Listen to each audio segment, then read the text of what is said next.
খ্রিস্টদের সম্মানিত সুধীবৃন্দ, আপনাদের সবাইকে মণ্ডলীর পক্ষ থেকে অনেক অনেক প্রীতি এবং শুভেচ্ছা জানাই। প্রভু যীশু খ্রিস্টের জন্মের রাতে, এই বিশেষ রাতে, পবিত্র রাতে আপনাদেরকে ঈশ্বর আশীর্বাদ করুন, সেই প্রার্থনা রাখি। নিশ্চয়ই আমরা আজকের এই রাতে, এই বিশেষ রাতে উপাসনায় ছুটে এসেছি। আমাদের অনেক আশা আকাঙ্ক্ষা রয়েছে, ঈশ্বরের কাছে অনেক কিছু বলার রয়েছে। আজকে রাতে আমরা তা বলতে চাই। আমাদের মুসলিম ভাই বোনেরা বলে চাঁদনি রাত, না আসলে চাঁদনি রাত বলে না, চাঁদ রাত, চাঁদ রাত, চাঁদ রাত, চাঁদ রাত। ওই রাতে তারা আল্লাহর কাছে ইবাদত করেন, আল্লাহ তাদেরকে সমস্ত গুনাহ মাফ করবেন, আল্লাহ তাদেরকে আশীর্বাদ করবেন, তাই না? আল্লাহ তাদেরকে আশীর্বাদ করবেন এবং তাদের গুনাহ মাফ হবে। আজকে আমাদের এই রাতটা হচ্ছে সেই বিশেষ রাত, যে রাতে স্বয়ং ঈশ্বরের পুত্র, ঈশ্বর নিজে পুত্র হয়ে পৃথিবীতে জন্মগ্রহণ করেছিলেন, মানুষ হয়ে। ঈশ্বর মানব হলেন, মানুষ হলেন এবং ঈশ্বর জন্মগ্রহণ করেছিলেন এই রাতে। এই রাতের আগের ইতিহাস, এই রাত পর্যন্ত ইতিহাস, মানে যিশুর জন্মের আগ পর্যন্ত ইতিহাস। যে রাতে তিনি জন্মগ্রহণ করলেন সে জন্মের আগ পর্যন্ত ইতিহাস। পৃথিবী রাজনৈতিক প্রেক্ষাপট খুব খারাপ ছিল, অশান্তিতে ভরপুর ছিল, অন্ধকারাচ্ছন্ন ছিল। যিশু এই অন্ধকার রাতের মধ্যে কি করলেন? আলো হয়ে চললেন, আলো হয়ে পৃথিবীতে তিনি অবতরণ করলেন বা জন্মগ্রহণ করলেন। সেই রাত আজকে। সুতরাং বুঝতেই পারছেন আজকের এই রাতটা কতটা গুরুত্ব রয়েছে। আজকে এই রাতে আমরা যারা খ্রিস্ট ভক্তবৃন্দ আছি, যদি আমরা সেই চাঁদ রাতের মতো ভাবতে পারি না যে আল্লাহ আজকে আমাদের গুনাহ মাফ করে দেবে, তা আমরা সেইভাবে ভাবতে পারি আজকের এই পূর্ণ রাতে, এই পবিত্র রাতে, নীরব রাতে আমরা ঈশ্বরের কাছে যা যাচনা করব তিনি তা পূরণ করবেন। করবেন, আমরা বিশ্বাস করি সেটা করবেন তিনি। এবং সেই রাতে নিশ্চয়ই আপনাদের সকল প্রার্থনা ঈশ্বরের চরণে আজকে আপনারা উপস্থাপিত করবেন, উপস্থাপন করবেন। যে রাতটা এমনই একটা রাজনৈতিক দমন পীড়নের রাত ছিল, নৈতিক বিভ্রান্তির রাত ছিল, আর্থিক নিস্তব্ধতার রাত ছিল। 400 বছর বলা হয়, 400 বছর ঈশ্বর কথা বলেননি, কিন্তু ঠিক এই নীরব অন্ধকার রাতেই ঈশ্বর তার পুত্রকে পাঠানোর জন্য প্রস্তুতি নিয়েছিলেন, প্রেরণ করেছিলেন এবং নিয়েছিলেন, এবং প্রস্তুতি নিচ্ছিলেন যেন আলোর জন্ম হয়, তার পুত্রের জন্মের মধ্যে যেন আলোকিত হয় পৃথিবী, সমস্ত অন্ধকার যেন অপসারিত হয়ে যায়, আলো উদিত হয়। বলছেন যে the dark night often comes just before the brightest dawn. সমস্ত অন্ধকার অপসারিত হয়ে গেছে যখন সে আলো উদয় হয়েছে, এসেছে। যিশায়া ভাববাদী, আইজায়া না, ইসায়া ভাববাদী 52:1-10 পদে বলছে, আজকের রাত ছিল বন্দিত্ব থেকে আলোতে জাগরণের রাত, বন্দিত্ব থেকে মুক্তির রাত। তিনি বলেছেন জাগো, জাগো। যিশায়া ভাববাদী বলছেন জাগো, জাগো, শক্তি ধারণ করো। সদাপ্রভু তার পবিত্র বাহু আজকে রাতে উন্মুক্ত করেছে। আমেন। কার মাধ্যমে? যিশুর মাধ্যমে। সদাপ্রভু তার পুত্রকে এই পৃথিবীতে প্রেরণ করে জন্মগ্রহণ করানোর পরেই তিনি কি করেছেন? আমাদেরকে আলোয় আলোয় উদ্ভাসিত করেছেন। ইসরায়েল জাতি না, ইসরায়েল ছিল বন্দিত্বে, তাদের সমস্ত আশা নিভে গিয়েছিল, মানে কি অন্ধকারে পরিপূর্ণ হয়েছিল। কিন্তু ঈশ্বর বলেছেন জাগো, জাগো, আলোকিত হও, সমস্ত অন্ধকার দূর করো। ঈশ্বর সুযোগ দেন, সবসময় আমাদের সেই সুযোগ দেন যেন আমরা অন্ধকার জগৎ থেকে ফিরে আসি, হৃদয়ের সমস্ত অন্ধত্ব থেকে বের হয়ে আসি, আলোকিত মানুষ হই, আলোর মানুষ হই। লোকে যেন আমাদেরকে দেখে বলতে পারে এরা আলোকিত মানুষ, ভালো মানুষ, বা খ্রিস্টের সন্তান বা খ্রিস্টিয়ান, এরকম। এই আলো আমাদের পুনরুদ্ধার করেছে, এই আলো আমাদের রক্ষা করেছে অন্ধত্ব থেকে, শয়তানের সমস্ত কাজ থেকে, শয়তানের বন্দিত্ব থেকে। ইবলিস দিয়াবল না, সে সবসময় চায় ঈশ্বরের সন্তানদের অন্ধকারের মধ্যে রাখতে, বন্দিত্বের মধ্যে রাখতে, শিকল দিয়ে বেঁধে রাখতে। কিন্তু এই রাতে ঈশ্বর তার প্রিয় পুত্রকে প্রেরণ করে ওই দিয়াবলের, শয়তানের সমস্ত অন্ধত্ব, শৃঙ্খল সবকিছু কি করেছেন, তিনি উন্মুক্ত করে দিয়েছেন। আমরা এখন মুক্ত হয়েছি, আমরা আর বন্দিত্বের মধ্যে নেই।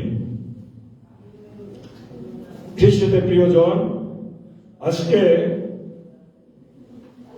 মথিলিখিত সুসমাচারে যিশুর জন্মের আগের রাত, যে রাতকে বলা হয়েছে মা মারিয়ার যন্ত্রণার রাত, মরিয়মের যন্ত্রণার রাত। আমরা মায়েরা যারা আছি না, বুঝি সন্তান প্রসব করার কি যন্ত্রণা না। মায়েরা সন্তান প্রসবের পূর্ব মুহূর্তটা কি যন্ত্রণার রাত বা দিন। এই রাতটা ছিল মরিয়মের কাছে যন্ত্রণার রাত। যোসেফের গভীর দ্বন্দ্ব, সমাজের লজ্জা, নানান প্রশ্ন ওই সময় কি হচ্ছিল, ঘুরপাক খাচ্ছিল। যোসেফ ভয়তে, যখন ঈশ্বরের দূত যোসেফকে স্বপ্নে বললেন তোমার স্ত্রী মরিয়মকে গ্রহণ করেছে, তুমি ভয় করো না, কেননা তার গর্ভে যার জন্ম হবে সে পবিত্র আত্মার শক্তিতে জন্মগ্রহণ করবে। মানে কি, আল্লাহর পাক রূহের মাধ্যমে তার জন্ম হবে, ঈশ্বরের পবিত্র আত্মার মাধ্যমে তার জন্ম হবে। সুতরাং তোমার স্ত্রীকে গ্রহণ করতে তুমি ভয় করো না। তাহলে কি যোসেফের একটা উদ্বেগের রাত ছিল না? মানুষে কি বলবে, সমাজ কি বলবে, যদি কোনো মেয়ের বিয়ে না হয়, যদি তার বাচ্চা হয়, তাহলে কি সমাজ ঘৃণা করবে না? এরকম একটা বিষয়। এই জন্য যোসেফ তাকে গ্রহণ করতে ভয় পাচ্ছিল। দেখেন, ঈশ্বর তার ব্যস্ত থেকে তার ফেরেশতাকে পাঠিয়ে দিলেন আর বললেন তোমার স্ত্রীকে গ্রহণ করতে ভয় করো না। ঈশ্বরের আত্মার শক্তি, পাক রূহ, তার মধ্য দিয়ে তার সেই সন্তানের জন্ম হবে। আমরা সবাই জানি এই ইতিহাস, তারপরও আমাদেরকে বলতে হয় মাঝে মাঝে, যাতে আমরা আশ্বস্ত হই। ঈশ্বর স্বপ্নে কখনো কখনো তার দূতদের মধ্য দিয়ে আমাদের বলেন তোমরাও ভয় করো না, ভয় করো না। আজকে এই রাতকে আলোর রাত বলা হচ্ছে, আলোর রাত। এই আলো আসে কোথা থেকে, কিভাবে আসে? স্বপ্নের মধ্যে আলো আসে না? আসে তো। দর্শনের মধ্যে আলো আসে না? স্বপ্নেও তো আমরা আলো দেখি, দর্শনেও তো আলো দেখতে পাই। তো বলছে যে স্বপ্নের মধ্য দিয়ে অনেক সময় আলো আসে আমাদের ভয় ভেঙে দেওয়ার জন্য। অনেক সময় আলো আসে নাম নিয়ে। কি নাম? ইম্মানুয়েল। আলো আসছে, বলছি ইম্মানুয়েল, যার জন্ম হবে সে আলোকিত সন্তান, যে সমস্ত মানব জাতি পাপের পরিত্রাণ করবে, পাপ থেকে ক্ষমা দেবে। সেই ইম্মানুয়েল হয়ে তিনি আসলেন, আলো হয়ে আসলেন। তাকে বলছি Emmanuel, god is with us. অর্থাৎ ঈশ্বর তিনি দূরে থেকে কোনো আলো পাঠাননি, স্বয়ং ঈশ্বর তিনি নিজে আলো হয়ে এই পৃথিবীতে পুত্র হয়ে যিশু নামে জন্মগ্রহণ করলেন।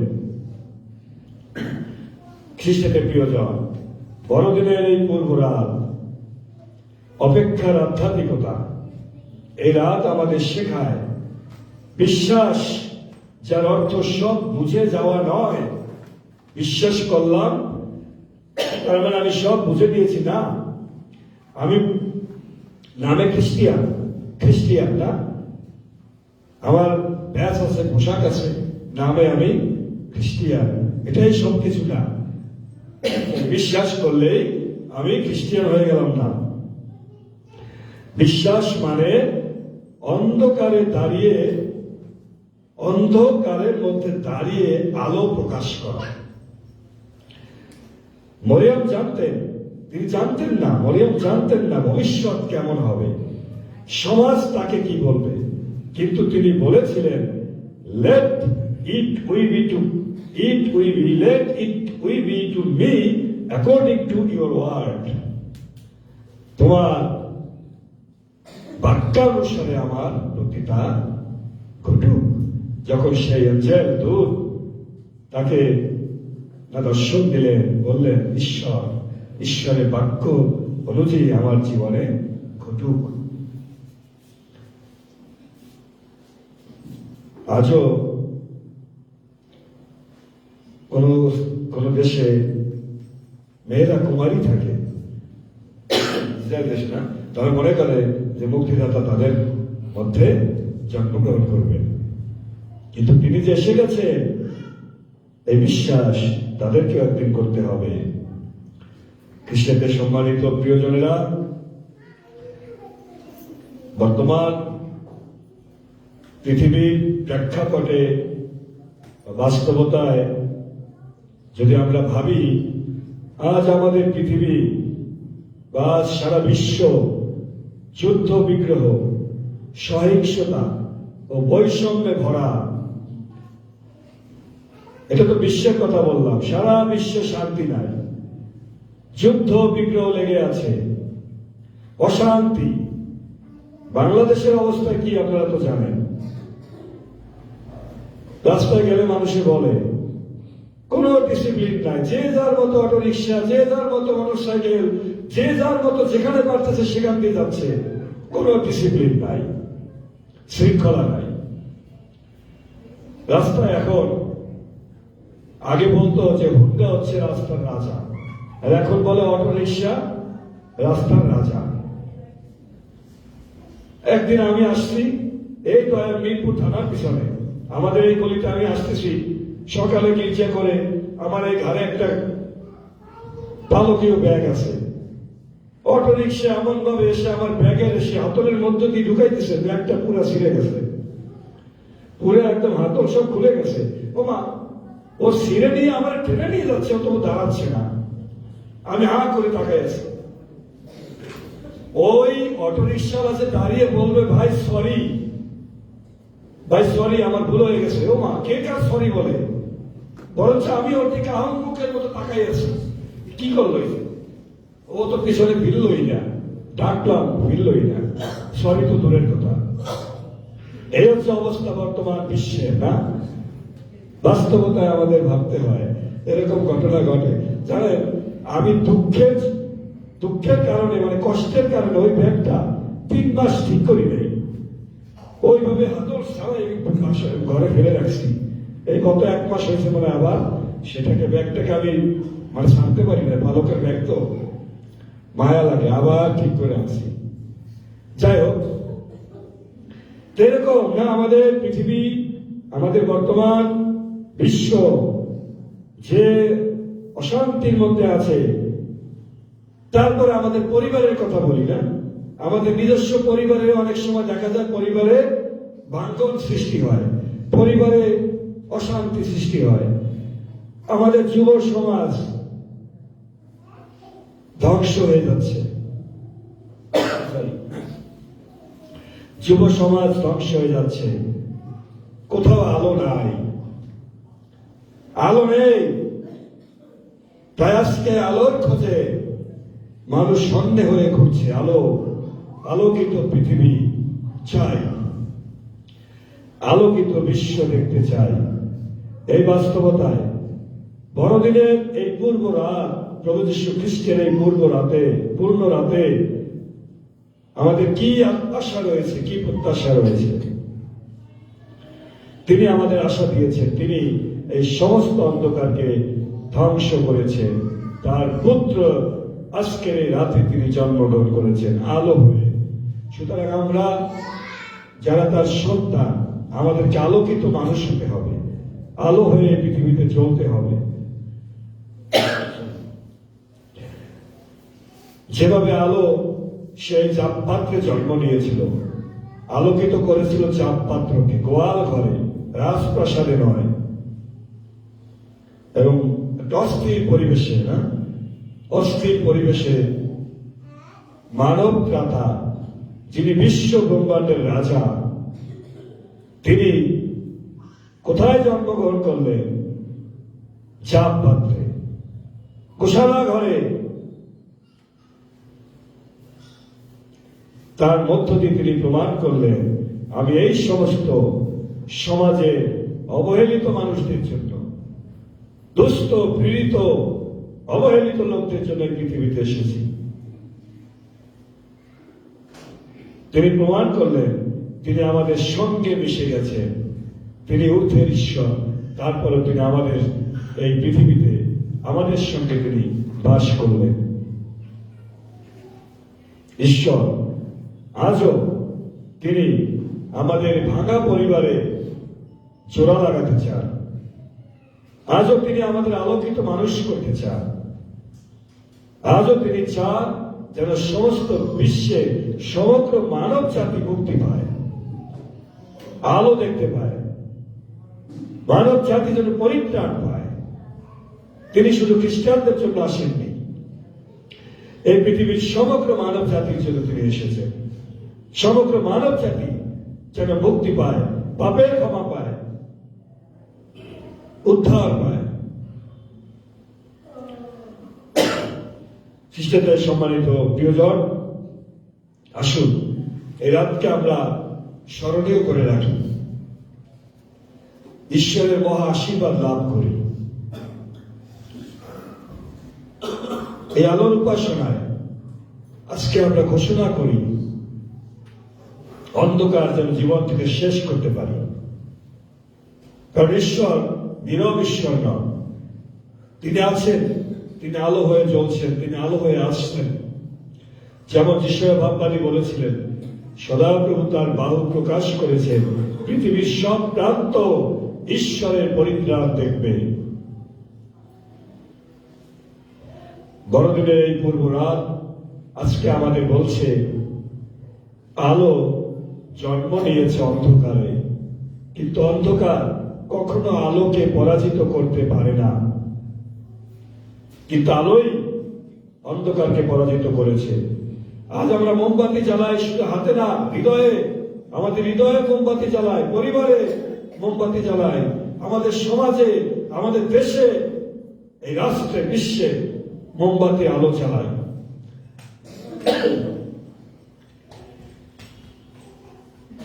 ঈশ্বর আমাদেরকে আজকের এই পূর্ণ রাতে অনেক অনেক আশীর্বাদ করুন, আমাদের সকলের মনের আশা পূর্ণ করুন, আমাদের প্রত্যেক পরিবারে আলোকিত করুন, পরিবারকে, আমাদের দেশকে মুক্ত করুন, আমাদের দেশ যেন শান্তির দেশ হয়,